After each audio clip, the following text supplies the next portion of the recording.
Good evening, praise the lord. જીવતા ઈશ્વરની સ્તુતિ થાવ. ફરી એકવાર આપણા ઈશ્વરે, આપણા પ્રભુએ આપણને આ સુંદર સમય આપ્યો છે. હા, તેઓનું ભજન કરવાના માટે, તેમની સ્તુતિ કરવાના માટે, તેમનું પવિત્ર રૂડું નામ લેવાના માટે. હાલેલુયા. જુઓ, આખો દિવસ આપણા ઈશ્વરે કેટલી સરસ રીતે આપણી સંભાળ રાખી, આપણી કાળજી રાખી.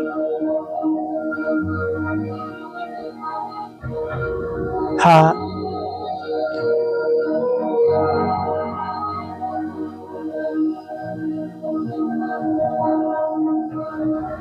આપણા ઈશ્વરે, આપણા પ્રભુએ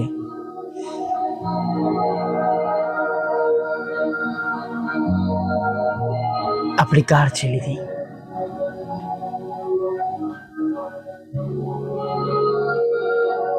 વચન તો એ પ્રમાણે કહે છે કે જેમ એક માતા તેમના બાળકની કાળજી લે છે, તેમ તેઓ આપણી કાળજી લે છે. હાલેલુયા. હા, જેમ નાના બાળકની માતા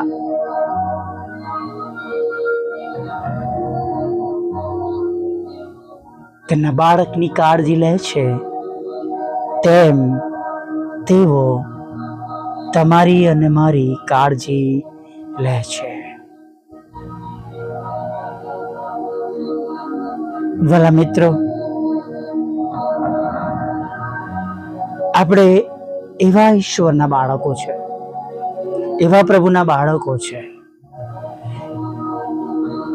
કે જેઓ તે પ્રમાણે એક માતાની જેમ આપણી સંભાળ લે છે, કાળજી લે છે. અને તેમણે પોતે કહ્યું છે, આ માસમાં હું તને કદી મૂકી દઈશ નહીં અને તને કદી તજી પણ દઈશ નહીં. ચોક્કસ પ્રભુના વચન આપણા જન્મ પછી અને આપણા મૃત્યુ પછી અને જગતના અંત સુધી, અથવા જગતનો અંત આવે ત્યાં સુધી પ્રભુના વચન આશીર્વાદનું કારણ બનનાર છે. એને કોઈ બદલનાર નથી, એને કોઈ રોકનાર નથી. પણ જેમ આપણી વ્યવસ્થાઓ છે આ માસમાં, તે પ્રમાણે પ્રભુ આ માસમાં તમારી હિંમત બન્યા છે. પ્રભુ કહે છે, તું એકલો નથી. ભલે બધાએ છોડી દીધી તને, ભલે બધાએ છોડી દીધા. ઘણી વાર કોઈ આપણને છોડીને જતું રહે તો જગતના પ્રમાણમાં દુઃખ થાય. એનું કારણ છે કે આપણો સીધો ફોકસ એ વ્યક્તિ પર છે, ભાઈ પર છે, બેન પર છે. પણ જ્યારે તમે અને હું આપણે સીધો ભરોસો પ્રભુ પર રાખીએ છીએ, આપણા ઈશ્વર પર રાખીએ છીએ, ત્યારે આપણા પ્રભુ આપણા વિશ્વાસ પ્રમાણે, આપણા ભરોસા પ્રમાણે કાર્ય કરે છે.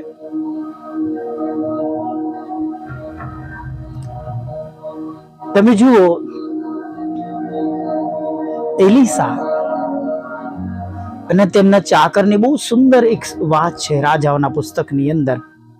પહેલો રાજાની અંદર તમે જોશો 18મા અધ્યાય પછી, તો તમને ત્યાં વાંચવા માટે મળશે. જ્યાં એલિયાની વાત પૂરી થાય છે, ત્યારબાદ એલીસાની જે સફર શરૂ થાય છે, ત્યાં તમને એ જોવા માટે મળશે.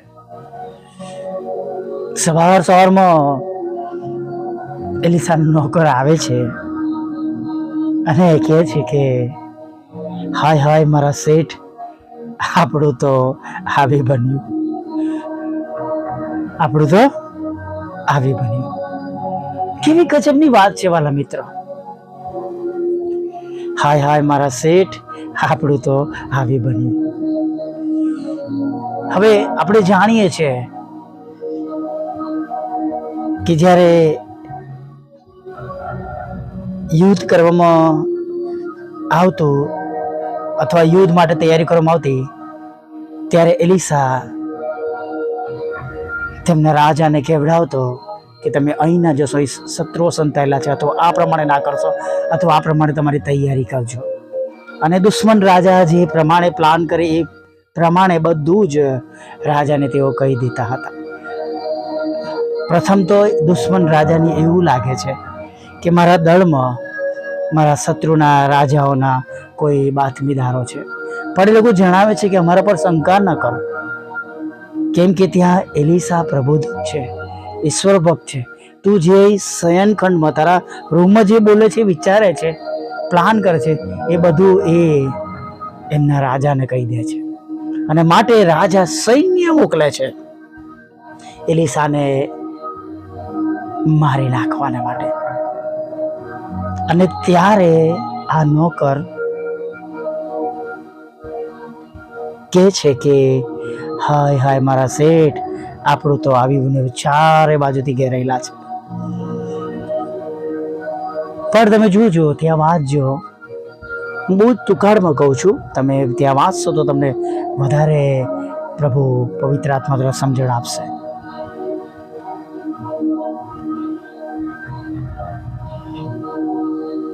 આપણી સાથે જે છે અને તેઓની સાથે જે છે, તેઓની સાથે જે છે એમના કરતાં આપણી સાથે જે છે એ વધારે છે.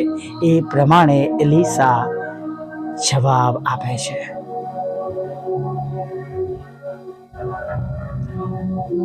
અને તો પણ એ બહુ ગભરાયેલો હોય છે.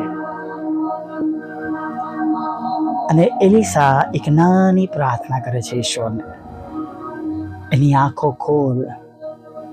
કોની? ચાકરની. અને વાલા મિત્ર, એ શું જુએ છે?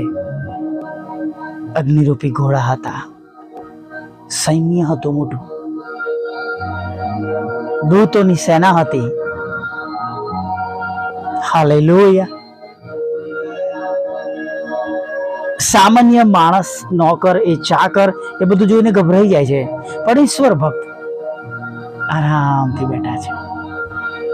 હવે આજના જમાનામાં અત્યારે ઘણી બધી વખત આપણે એ ચાકર જેવું બિહેવ કરીએ છીએ. આપણે બી જઈએ છીએ, ગભરાઈ જઈએ છીએ, નિરાશ થઈ જઈએ છીએ, પડતું મૂકીએ છીએ, છોડી દઈએ છીએ. વાલા મિત્રો,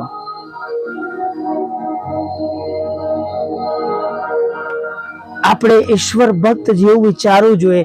એના કરતા આપણે ચાકરની જેમ આપણે વિચારીને દુઃખી થઈએ છીએ, હતાશ થઈએ છીએ, નિરાશ થઈએ છીએ, અને છેલ્લે પડી પણ જઈએ છીએ, અથવા તો આપણે પરિસ્થિતિને તાબે થઈ જઈએ છીએ.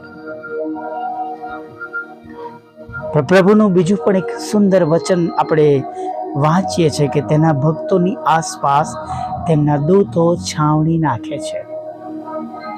તારી બાજુએ 1000 આવશે, તારી જમણે 10,000 માણસો પડશે, પડતી તારી પાસે આવશે નહીં. પ્રભુના વચનો દ્વારા પ્રભુ આપણને હિંમત આપે છે, બળ આપે છે. પણ આપણે એ બધી બાબતો પર ભરોસો ન કરતા, જેમ નોકર ગભરાઈ ગયો એમ આપણે વર્તન કરીએ છીએ. And that is not right. એ સારું નથી, એ સત્ય નથી, અને એ પ્રમાણે આપણે કરવાનું નથી.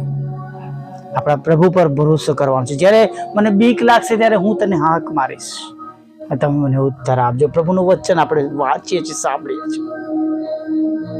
આજે પણ એ જ પ્રભુ છે, આજે પણ એ જ ઈશ્વર છે. આપણે બીવાની શા માટે જરૂર છે? પ્રભુને પ્રાર્થના કરીએ, પ્રભુ હિંમત આપશે, બળ આપશે, માર્ગ બતાડશે, બચાવ કરશે, રક્ષણ કરશે. પ્રભુ શું નથી કરી શકતા તમારા ને મારા માટે? એવું કઈ છે જ નહીં કે જે મારા ને તમારા માટે આપણો પ્રભુ આજે સવારમાં, ક્ષમા કરજો, આજે સાંજના સમયે કરી ન શકે. અને માટે વાલા મિત્રો, પ્રભુ પર ભરોસો કરીએ, વિશ્વાસ કરીએ. ભલે ગમે તેવા પ્રશ્નોમાં, દુઃખોમાં, મુશ્કેલીઓમાં થઈને પસાર થઈ રહ્યા કેમ ના હોય, પણ હજી પણ બચાવનાર આપણી સાથે છે, છોડાવનાર આપણી સાથે છે, સાજા કરનાર આપણી સાથે છે, પૂરું પાડનાર આપણી સાથે છે. Hallelujah, praise the lord. આવી જ વિશ્વાસ સાથે આની પ્રાર્થનામાં ભાગ લઈએ. ભલા પ્રભુ, અમે તમારી સ્તુતિ કરીએ છીએ અને અમે તમારો પુષ્કળ આભાર માનીએ છીએ. અરે પ્રભુ, આભાર માનતા, સ્તુતિ કરતા, આરાધના કરતા પ્રભુ અમે તમારા ચરણોમાં નમી જઈએ છીએ. છેક સવારથી પ્રભુ તમે અમારી સાથે છો, અમારી સંભાળ લઈ રહ્યા છો, અમારી કાળજી લઈ રહ્યા છો પ્રભુ. તેના માટે પ્રભુ અમે તમારી સ્તુતિ કરીએ છીએ અને તમારો પુષ્કળ આભાર માનીએ છીએ. જેમ પ્રભુ સવારના પ્રથમ પહોરથી તમે અમારી સાથે છો અને પ્રભુ અત્યારે પણ તમે અમારી સાથે છો, એના માટે પ્રભુ અમે તમારી સ્તુતિ કરીએ છીએ, આભાર માનીએ છીએ. અને જેમ સવારમાં તમે અમારું રક્ષણ કર્યું પ્રભુ, એમ અત્યારે પણ તમે મારું રક્ષણ કરો, મારી સંભાળ લો, મારી કાળજી લો. અને પ્રભુ આગળના વખતમાં હવે અમારી સાથે રહીને અમારી સર્વ પ્રકારની જરૂરિયાતો પૂરી પાડો. ખોરાક, વસ્ત્ર, અન્ન, પાણી આપો, તંદુરસ્ત કરો, હૃદયનું દુઃખ તમે દૂર કરો, જે કંઈ ચિંતાઓ છે, સમસ્યાઓ છે એને પણ તમે દૂર કરો. અને જેઓ તમને મળવાના માટે ખાસ આવ્યા છે અને પ્રભુ તેમની પાસે જે બાબતો છે પ્રભુ, એ બાબતો જ્યારે તમારા ચરણોમાં મૂકી રહ્યા છે પ્રભુ, ત્યારે સર્વ બાબતોને પ્રભુ તમારી દ્રષ્ટિમાં પ્રભુ આજે તમે નોંધમાં લો. દરેક આંસુ પ્રભુ જે વહી રહ્યો છે તમે એને આનંદમાં બદલી નાખો પ્રભુ, અમે એવી પ્રાર્થના કરીએ છીએ. હા પ્રભુઓના પ્રભુ અને રાજાઓના રાજા, દરેક આંસુને તમે આનંદમાં બદલી નાખો, દરેકનું દુઃખ તમે દૂર કરો છો અને દરેકને હસાવો પ્રભુ, દરેકને દિલાસો આપો, દરેકને તમારો પ્રેમ, આનંદ અને શાંતિ આપો. જ્યાં ખોરાક, વસ્ત્ર, અન્ન, પાણીની જરૂર છે પ્રભુ, ત્યાં ખોરાક, વસ્ત્ર, અન્ન, પાણી આપો. જ્યાં રોજગારની જરૂર છે પ્રભુ, તમે રોજગાર આપો. જેમના બિઝનેસ આશીર્વાદિત થવી જરૂર છે તો બિઝનેસને આશીર્વાદિત કરો, જોબ આપો પ્રભુ પિતા. અને પ્રભુ તેમની વિરુદ્ધના સર્વ એવા દુષ્ટ આયોજનો પ્રભુ નાશ પામે, તૂટી જાય. યશાયા 54:17 પ્રમાણે પ્રભુ દરેક અમંગળ બાબતો, અંધકારની સત્તાઓ અને પ્રભુ ખરાબ વિદ્યાઓ, પ્રભુ મેલી વિદ્યાઓ તમારા બાળકોના જીવનમાં બળીને ભસ્મ થાય એવું તમે થવા દેજો પ્રભુ. ખાસ પ્રભુ અમે જેમ આટલા વિશ્વાસથી પ્રાર્થના કરી રહ્યા છે, એવી રીતના ઘણા બધા લોકો પ્રાર્થના કરે પ્રભુ. હા પ્રભુ, એને માટે તેમને તમારી ઓળખાણ મળે પ્રભુ. અમે નમી જઈએ છીએ તમારી આગળ, અમારી સેવાઓ દ્વારા, ઓડિયો વિડીયો દ્વારા, અમારી સંગતો દ્વારા પ્રભુ પિતા તેઓની પાસે વચન પહોંચે, તેમનો નાશ ના થાય, તેમનો બચાવ થાય. દરેક ઘૂંટણ અમે, દરેક જીભ કબૂલ કરે તમે દેવના દીકરા છો પ્રભુ. હા પ્રભુ, જેમ આકાશમાં તેમ પૃથ્વી પર તમારી ઈચ્છા પૂરી થાવ પ્રભુ, અને તમારું રાજ્ય બહુ જલ્દીથી આવો પ્રભુ પિતા, એવું તમે થવા દેજો પ્રભુ પિતા. ખાસ અમારી સેવાઓને તમે આશીર્વાદિત કરજો પ્રભુ, અને તેના દ્વારા મહિમા પામજો. તમારા સેવક સેવિકાઓની પણ તમે સંભાળ લેજો, તેમના ઘરોનું તમે ભરણ પોષણ કરજો પ્રભુ, અને સર્વ પ્રકારની જરૂરિયાતો તમે તેમની સર્વ પ્રકારની જરૂરિયાતો તમે એમની પોષજો પ્રભુ, એવી અમે પ્રાર્થના કરીએ છીએ. ખાસ પ્રભુ જ્યારે તમારી આગળ નમ્યા છે પ્રભુ, ત્યારે દરેક પ્રકારના રોગોથી પીડાતા લોકો સાજા થાય પ્રભુ પિતા. તેમના વિરુદ્ધ મુકાબલા, કોર્ટ કેસ, એફઆઈઆર, કોર્ટ તુમ્મચો, લડાઈ ઝઘડા નાશ પામે પ્રભુ પિતા. અને વિશેષ પ્રભુ જીવો પ્રભુ ખરાબ બાબતોમાં ફસાઈ ગયા છે, નશાઓમાં છે, વ્યભિચારમાં છે, ખરાબ સોબતોમાં છે, સંગમાં છે, સંગતિમાં છે પ્રભુ, આદતોમાં છે, ત્યાંથી તમે તેમને છોડાવજો પ્રભુ, એવી પ્રાર્થના કરીએ છીએ પ્રભુ. હા પ્રભુ, બાળક ધનનો આશીર્વાદ આપજો પ્રભુ પિતા, લગ્નનો આશીર્વાદ આપજો પ્રભુ પિતા, વિદેશ જવાના માટે એના પ્રભુ તમામ રસ્તા ખુલ્લા કરજો. જુદી જુદી પરીક્ષામાં પાસ કરજો. IELTSના બેન્ડ આપજો પ્રભુ પિતા. અને પ્રભુ જેમને પ્રભુ પિતા વિદેશ ભણવાના માટે, રહેવાના માટે, કુટુંબ પરિવાર સાથે હંમેશા માટે જવું છે પ્રભુ, એના માટેના રસ્તા તમે ખુલ્લા કરજો. જેમને લોનની જરૂર છે લોન આપો, મકાન ખરીદી શકે, મકાન વેચી શકે, નાણાંનો આશીર્વાદ મળી શકે, લોનનો આશીર્વાદ મળી શકે પ્રભુ, એવો પણ તમે આશીર્વાદ તમે તેમને પૂરો પાડજો પ્રભુ. વિધુરો, વિધવા બહેનો, અનાથોની સાથે રહો પ્રભુ. મંદબુદ્ધિના લોકો, માનસિક રોગીઓ અને વિકલાંગોની પણ સાથે રહો. તેમના દુઃખને તમે નોંધમાં લેજો પ્રભુ, એવી અમે પ્રાર્થના કરી છે પ્રભુ. તમારા દરેક બાળકને તમે નદીની પાસે રોપાયેલા ઝાડ જેવા કરજો પ્રભુ. હા, તમારા દરેક બાળકને પ્રભુ સ્થિર બનાવજો, પૂછ નહીં. તમારા દરેક બાળકને પ્રભુ ઉછીનું આપનાર બનાવજો, ઉછીનું લેનાર નહીં પ્રભુ. તમારા દરેક બાળકોના ઘરમાં પ્રભુ તમારો પ્રેમ, આનંદ અને શાંતિ સદા સર્વકાળ વહેતો રહે પ્રભુ. પેઢી દર પેઢી સુધી એવું થતું છે. હા, તમારા બાળકોના ઘરમાં પ્રભુ આશીર્વાદના જરાઓ પ્રભુ ફૂટી નીકળે પ્રભુ, એવું તમે થવા દો. એટલા બધા આશીર્વાદો આપો પ્રભુ કે જ્યાં સમાવેશ કરવાની જગ્યા ના હોય પ્રભુ. હા, વિશ્વાસ કરનારના હાથે મોટા મોટા કામો થાય પ્રભુ, એવું તમે થવા દેજો પ્રભુ. અમારી પણ મિનિસ્ટ્રીને પ્રભુ તમે આશીર્વાદિત કરો. દરરોજના રેકોર્ડિંગને પ્રભુ પિતા, વોટ્સઅપ, ફેસબુક, યુટ્યુબની સેવા અને બુધવાર શુક્રવારની સંગતોને પ્રભુ પિતા, અને ખાસ કરીને પ્રભુ અમે જે 3 બાબતો તમારી આગળ મૂકી છે પ્રભુ, એના રસ્તા તમે ખુલ્લા કરો પ્રભુ. જે આશીર્વાદો પ્રભુ અમે ખોઈ બેઠા છે, આશીર્વાદો તમે એમને પાછા પૂરા પાડજો પ્રભુ પિતા. જેમ તમારું વચન કહે છે કે આગલો અને પાછલો વરસાદ આપવાનું, જેવું તમારું વચન છે પ્રભુ, એમ પ્રભુ અમારા રોકાયેલા આશીર્વાદો પ્રભુ જાન્યુઆરી, ફેબ્રુઆરી, માર્ચ, એપ્રિલ અને નવા માસમાં પણ પ્રભુ જે આશીર્વાદો હજુ સુધી અમે પ્રાપ્ત નથી કર્યા, બધા આશીર્વાદો પ્રાપ્ત કરીએ પ્રભુ. અને પ્રભુ એમ પ્રભુ તમારા બાળકોના ચહેરા પર હાસ્ય આવે, આનંદ આવે, એવી અમે પ્રાર્થના કરીએ છીએ. દરેક રૂકાવટો, દરેક બંધનો તોડજો પ્રભુ પિતા. અને પ્રભુ બધાને પ્રભુ પિતા તમારામાં પ્રભુ આજે આગળ વધારજો, મજબૂત કરજો. અને પ્રભુ નિરાશામાંથી તમે બહાર કાઢજો પ્રભુ. હમણાં સુધીમાં થયેલા પાપોને માફ કરજો. રાત્રિમાં મીઠી નિંદ્રા આપજો. અને સવારમાં તમારું ભજન કરતી લાવજો. માગતા પ્રભુ ઈસુ આટલો સાંભળો, દેવ બાપ માન્ય કરજો. આમીન, આમીન, આમીન.